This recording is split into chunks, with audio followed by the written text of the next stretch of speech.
Il s'agit de la partie 2 de la vidéo spécificité de la douleur drépanocytaire. Toute douleur est un phénomène multidimensionnel comme on l'a vu et constitue une expérience sensorielle, émotionnelle, cognitive et comportementale. La douleur drépanocytaire a ceci de particulier qu'elle est intense, récurrente, précoce dès les premiers mois de vie et imprévisible. Les patients décrivent une douleur extrême, parfois qualifiée d'horrible. Ils rapportent une véritable surcharge sensorielle que l'on peut comparer à un tsunami sensoriel. Cette répétition et cette intensité peuvent conduire à un phénomène de sensibilisation centrale, c'est-à-dire un état d'hyperexcitabilité du système nerveux central, où les voies de transmission de la douleur, de la lésion vers le cerveau, deviennent anormalement amplifiées, comme une autoroute pour le message douloureux. Sur le plan émotionnel également, les patients vivent un véritable tsunami. Le stress induit par l'intensité et l'imprévisibilité de la douleur est majeur. Cela s'exprime par une angoisse et une détresse profonde, liées au sentiment de ne pas pouvoir échapper à la douleur, l'impossibilité de s'en protéger, de savoir quand elle prendra fin, ou si le patient va tenir. Un sentiment d'impuissance très intense. À cela s'ajoute le stress émotionnel sur l'entourage. L'enfant intègre les émotions de son entourage, qui sont souvent faites d'impuissance, d'incompréhension, voire de culpabilité. Ceci peut générer chez l'enfant un sentiment d'abandon et une insécurité affective majeure. On peut ainsi rapprocher la douleur drépanocytaire de la douleur traumatique. Un événement traumatique, c'est le fait d'avoir été confronté à la mort ou à une menace de mort ou des blessures graves. Mais cela peut aussi être une accumulation d'événements extrêmement menaçants ou horribles. On parle d'expériences qui sortent du cadre d'une expérience humaine normale. Comment passe-t-on de la douleur traumatique au stress post-traumatique? Le psychotraumatisme est une pathologie liée au stress. Il survient lorsque l'expérience vécue déborde, dépasse complètement les capacités habituelles de défense et d'adaptation. C'est le cas de certains épisodes de la douleur drépanocytaire, lorsqu'ils s'accompagnent d'une réaction d'effroi, d'un sentiment d'impuissance.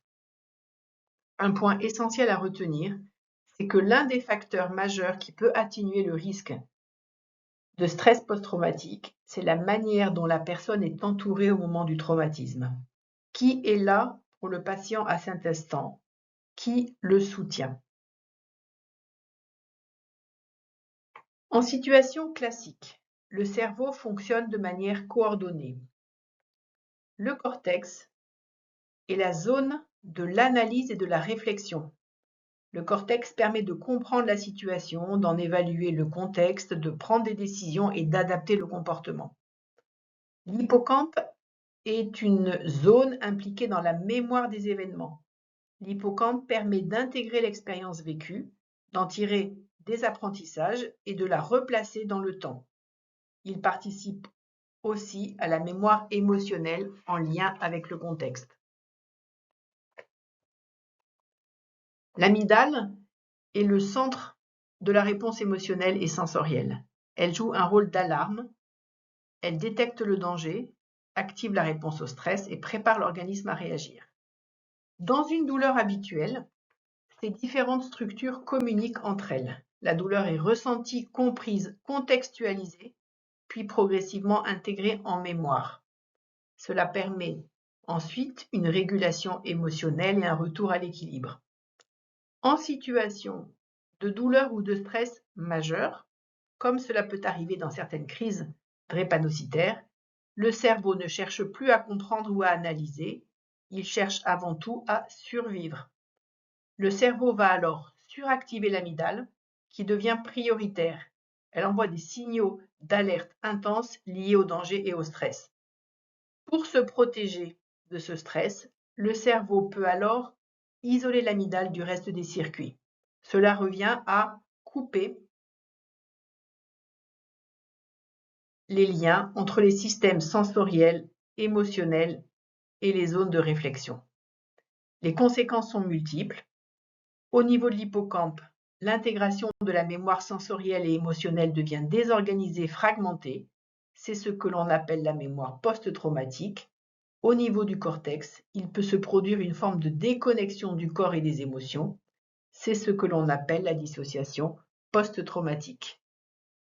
La dissociation post-traumatique correspond à un état dans lequel le patient est coupé de ses émotions, déconnecté de lui-même et du monde extérieur. Il devient incapable de penser ce qui se passe et d'y réagir de manière adaptée. Les patients utilisent souvent des images très parlantes pour décrire cet état. Ils parlent d'une bulle vitale, d'une forme d'auto-hypnose. En tant que soignant, lorsqu'un patient vous semble détaché, sans émotion apparente, au point que vous pourriez avoir envie de le secouer, il est essentiel de penser au pseudo-détachement. Ce n'est pas un manque d'implication ni une indifférence, mais l'expression d'un état de dissociation, un mécanisme de protection de survie face à une souffrance extrême. Ce comportement présente un risque élevé de non-reconnaissance de la souffrance du patient, précisément parce que l'expression émotionnelle qui sert à communiquer à l'autre est atténuée ou absente. Cela peut conduire à une absence de soins ou à des soins retardés. La souffrance du patient peut être aggravée par les réactions de l'entourage, qu'il s'agisse des proches ou des soignants. Invalidation de la douleur, rejet, jugement négatif, voire des accusations. Face à ces attitudes, du fait de sa grande vulnérabilité psychique, je rappelle qu'à ce stade-là, le patient n'a pas de mécanisme de défense. Il s'est mis à distance mentalement. Il peut en venir à internaliser la responsabilité de ce qui lui arrive. Internaliser les paroles des autres, les accusations des autres. Il développe alors la croyance erronée que le problème viendrait de lui, ce qui conduit à une estime de soi profondément altérée et des représentations négatives de soi.